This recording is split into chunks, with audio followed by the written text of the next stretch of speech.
Welcome back, and many thanks for staying with us right here on Morning at NTV. This is the number one breakfast show that is geared towards acquainting you with that number one information that you need to conquer your day, conquer your week, vis-a-vis conquer your career. So what we do know that the 137-acre piece of land within Chambogo, that is southern Chambogo, we are getting information that it does not belong to Buganda Kingdom. So over 4,000 squatters within this area that was saying, you know, this land belongs to Buganda Kingdom. We've been here since 1986 when President Museveni took over power. Well, according to Mengo, yesterday Buganda Kingdom came out and they said, for us, we do not own the southern part. That is from Nalia Road all the way to the valley down there in the southern parts of Chambogo land. That is the Chambogo Link Road. They said it does not belong to Mengo, that is Buganda Kingdom. So that means those squatters will have to leave that land. But then Upper Chambogo, yes, they did say that that land actually belongs to Buganda Kingdom. But then even Chambogo University had intended that even Upper Chambogo land was also belonging to them. But then yesterday they spelled it out unequivocally that the people on this southern piece of land, that is the 137-acre piece of land, they are there illegally, even though some of them have even fathered 9 children on this same land. Now we also have the issue of the shrinking civic space. Government is saying for a donor or implementing partner to bring in aid in this country, that money will not be going directly, you understand, to the donor agencies. That money will be going through the Ministry of Finance. They have to send those developmental programs that they want to engage in a particular financial year, submit it to Parliament. Cabinet would sit and deliberate on the programs that the donors want to engage in, and then they will give approval as Cabinet to the donor activities to go ahead. Many of the people are saying this is another move by government to ensure that we shrink the civic space further. I was having a conversation with Sarah Videte, the Executive Director, Center for Constitutional Governance, that is on Friday last week, and we're having the same conversation, the shrinking space. And they were saying by 2026, we might have no NGOs, might not have members of civil society who are engaged in the spheres of accountability and also governance in that regard. So meaning government has the right to refuse to give money that is going to fund a particular activity by a donor. Yes, because you're going to write proposals, submit to Parliament, Cabinet will deliberate on the proposals, and they will choose whether or not to give you a go-ahead or to even fund your activities. And so many people are saying this is going to be a recipe for disaster. It will kill all NGOs within this country as we veer to 2026. Now, the main conversation about this is whether or not a government is adamant to let people know more about the electoral processes of this country. Over 8 million people did not vote in the just concluded election, majority of whom were women. Now, most of these NGOs, 54 NGOs that were suspended, some of which were actually operating in the areas of civic education in August, they were shut down. So does the government not want more people going to the polls to actually participate in the electoral processes of this country? That is the $64,000 question that is coming in right here on Morning at NTV. Let me know what you think. Does government benefit when fewer people go to the polls to actually engage in the electoral processes? Because the NGOs that are engaged in ensuring that more people come to the polls are being shut down. NTV Uganda, both on Facebook and Twitter. Away from that, we have the annual NSSF members meeting that is going to be taking center stage today. That is 9 a.m. Yes. There are going to be, yes, because the corporate social responsibility is ensuring accountability for the funds that you save with them. This is the Deputy Managing Director for the National Social Security Fund. That is Mr. Patrick Ayota. Thank you for joining us. Thank you very much. Indeed. What should we know about the annual members meeting, courtesy of the NSSF? It is a tradition, but what should our viewers know about it? It is 9 years old. Indeed. It's the time when we come and face our members, give an accountability of what we did last year, hear their questions, get feedback from them so that we can make the fund work better for them as we go along. How is the fund operating? How are you faring under this COVID-19 pandemic? Actually, and that's what we are going to be announcing today. That one of the things that was amazing was to show just the resilience of the fund. Because in spite of COVID and the challenges it had, the overall economy basically has been subdued. Demand has been less than normal. The GDP has not grown as we thought, because we thought the GDP by now would be growing by around 6%. It grew by 3.3%. But in spite of that, the most amazing thing is there are more people who save with NSSF than the years before. We collected about 1.34 trillion shillings. in contributions, up from 1.27 trillion shillings the year before. In spite of COVID. When you look at our performance on the income side, we basically raised or earned 1.6 trillion shillings as opposed to 1.4 trillion shillings from the year before. The size of the fund actually grew from 13.3 trillion shillings to 15.5 trillion shillings. Basically, it shows that the fund is creating value for members, is resilient, can adapt. So it's something we can be very proud of as Ugandans, because it is our thing, and we are running it and running it well. Have you grappled with the dwindling number of savers who actually couldn't remit more money with the fund simply because they lost maybe their employment at some point during the COVID-19 pandemic? Yes. And have you noticed a reduction in those remittances? No, actually what was interesting is at the beginning of the pandemic, we had about 1,730 employers, companies that asked for deferral, because remember we ran an amnesty and said we know things are tough, you can take a break if that happens. By the end of June, most of those companies had begun to pay back. There were still a few that were, especially our education institutions, they're still closed. So there was a bit of a decline in specific sectors that had a rough time doing that. But the good news, I think, to be that showed was people actually realized that savings are important. So even when they're going through a hard time, they realize that let me put something aside for that rainy day that may come. And what's happening is people then remitted their monies, and we're actually pleasantly surprised that even in the hardships, people actually did. And indeed, the rainy day has come, and we're talking about access to these funds for those who are 45 years and above. Yes, but the money has been dilly-dallying in the bureaucratic circles within this country, from Parliament to the President, who said, I cannot assent to it. If we allow 45-year-olds to access this money, it will be detrimental to the fund. But then what would be the purpose of a social security tool like the NSSF if it can't come out to help people during a pandemic like this one? Do you buy the President's chain of thought when he says if we allow 45 people who are 45 years and above, who are the majority, we might kill the fund? Actually, no, the President has been careful. He's saying, well, let's do it, but let's do it a bit in a smarter way. And I think the proposal he gave back to Parliament works. It's still 45 years and those who have served for 10 years. So the President was not against it. He was just saying, guys, let's think through the original language, because it may be detrimental of the fund. So what you have now before Parliament, I think works, sustains the fund, and provide some relief to members who have come. Now, on your point, we actually would want to do that. But remember, we are trying to act as a company that operates under the laws.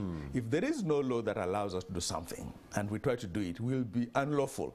And we don't want to do that to our members. Now, we hope Parliament passes the bill as quickly as they can, so that we can actually bring relief to our members as soon as we can. If government passes the bill, take us through the criteria that would be followed by the NSSF fund to ensure that people get their money. What would happen after?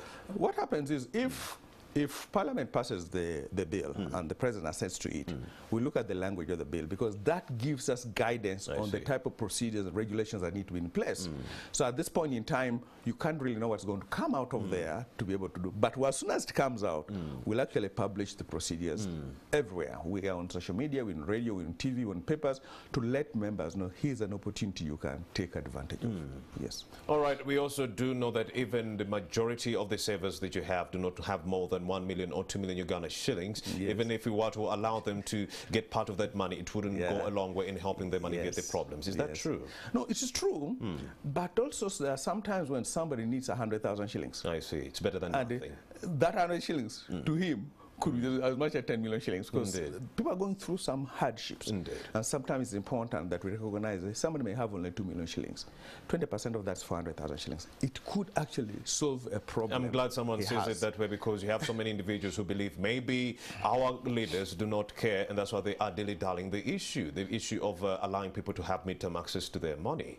No, I think there is an alignment. I think there's an alignment from the President to Parliament with this other draft that they've had, so that we can actually do that. There's a recognition that people are going through a rough time, and somebody may have 10 million shillings and his wife is sick, and he needs 500,000 shillings for medical. I mean, how do you deny that person. I see. Yes. For the last 9 years, you've been doing some great work. You've still been giving very good interest rates. You've been ensuring good returns for your savers, even in the midst of the COVID-19 pandemic. Should we expect the interest rate, the returns to actually go a little bit higher now that the economy is recovering, Mr. Ayotan? That's a tricky question.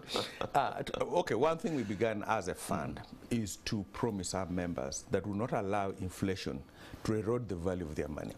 So we had a target which basically says we'll pay members, or we'll strive to pay our members, and a 10-year average inflation plus 2 percentage points. Now, we keep that promise. We are going to keep that promise. Now, how much further we go beyond that, that's with the minister. And to please tune in at 9 on this very station. Indeed. Because the minister will be announcing that very interest rate. Now, what the viewer wants to know is that, let's not preempt, but what should they look forward to? What major factors should they look forward to during the conversation that is going to be taken center stage from 9 a.m.? I think there are going to be a lot of conversations around our performance from last year, how we did. There will be conversation where we have invested members' money, how we did on our cost side, conversation around what the new law may mean to members, what will bring to bear when it comes to place. Of course, we're always interested in how much money will my grow, how much will my money grow by once the minister announces the interest rate. So conversation will be around that, and the other products that members actually are looking for that I believe the new law provides for. Indeed. Ms. Ayota, talk to us about the performance of the fund in 2020. How did you largely perform? 15 trillion and above? 15.5 trillion shillings from 13.3 trillion shillings. I see. Milestone. That is 17% growth in an economy that grew by 3.3%. Now, that is incredible, really incredible. When you look at on the other earnings side, like I said, we got a 25% increase in revenues and 1.6 trillion shillings from 1.4 trillion shillings. That is incredible. When you look at the efficiencies measured by our costs, there is a ratio we use. Basically, it's called cost of administration. It went down. It improved from 1.25% to 1.13%. And our desire is to push that to below 1%. So in all round, and the other measures we use, for example, our member satisfaction that we measure on a month-to-month basis, currently starts at 86%. In spite of the difficulties. Our processing time for benefits, the average that we process an age benefit for, on average, is now 4 days. I see. So all around, we had our struggles, we still have a struggle, but I think we delivered. But the viewer who is watching Morning at NTV is actually a bit perturbed. They're like, okay, we went through a pandemic. Many other organizations, companies alike, did not survive the onslaught of this pandemic. But guess what? NSSF from 13 trillion all the way to 15.5 trillion. They are wondering, how did you pull it off in the wake of people being laid off of their jobs or working reduced hours? What happened is, 4 years ago, we began a strategy. I see. Of basically, we wanted to get into the technology space. So by the time the pandemic hit, we were 80% ready for people to work from their homes. I see. So basically, we're switching staff from working in the offices. You were never affected by the lockdown measures. Yes. So there was maybe 2 weeks of glitches while we were sorting it out. But from that point on, members could get similar service whether the offices were open or not. And that actually helped a lot, because then members knew we were in touch with them, we engaged with them, they could contribute their money, they could apply for their benefits. Interestingly enough, last year, we paid about $25,000, 25,000 members their money. This year that ended, 28,000 went up. And in terms of monetary value, it was 465 billion shillings. The other year, it was 640 billion shillings. This year that has gone. So we've been paid more benefits out. So the pandemic came, but we're a bit more prepared for it in terms of being able to work around the bottlenecks that the pandemic was bringing. Ms. Ayota, what other challenges did you actually circumvent during the pandemic? Because you did mention the first 2 weeks there were a few glitches, like how to acquaint your employees on the latest technological advancements, how they can get back on the grid and ensure continuity. But that aside, what are some of the challenges that befell you during this pandemic? I think the other thing was just companies having a problem, because when the pandemic was closed, the cash crunches, and that's why the fund comes up with this amnesty and says, okay, guys, we understand you, we feel you, okay, hold on to that money so you run your operations.